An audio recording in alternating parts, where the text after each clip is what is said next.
I confronted my middle school bully, and it didn't go as planned.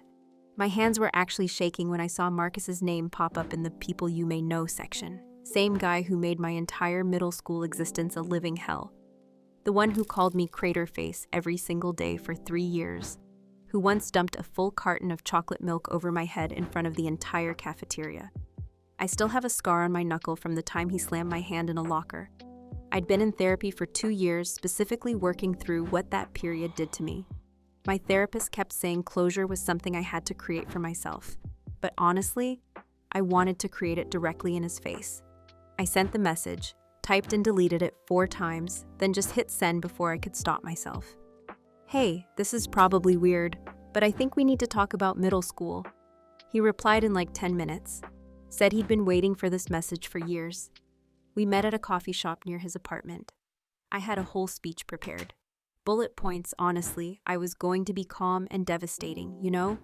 I wanted him to feel the weight of every single thing he did. He walked in and I almost didn't recognize him. Marcus had MS, diagnosed at 24.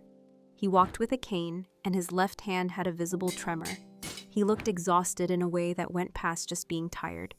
And I felt nothing I expected to feel. He sat down, and before I could even start my prepared speech, he just said, "I was awful to you. I know that doesn't cover it.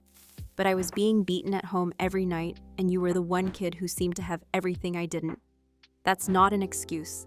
I'm just telling you where it came from." I didn't cry. I want to be clear about that because I was not going to cry in a Starbucks over this man. Reader, I absolutely cried in a Starbucks. Here's the part where I may be the asshole though, because when I got home, I felt robbed, like genuinely cheated. I'd been carrying this rehearsed confrontation for 15 years, and the universe just yanked the rug. There was no satisfying moment, no watching him squirm. He'd already been living inside his own consequences, and he'd already done the work I came there to do for him. I told my therapist I was angry that I didn't get my villain.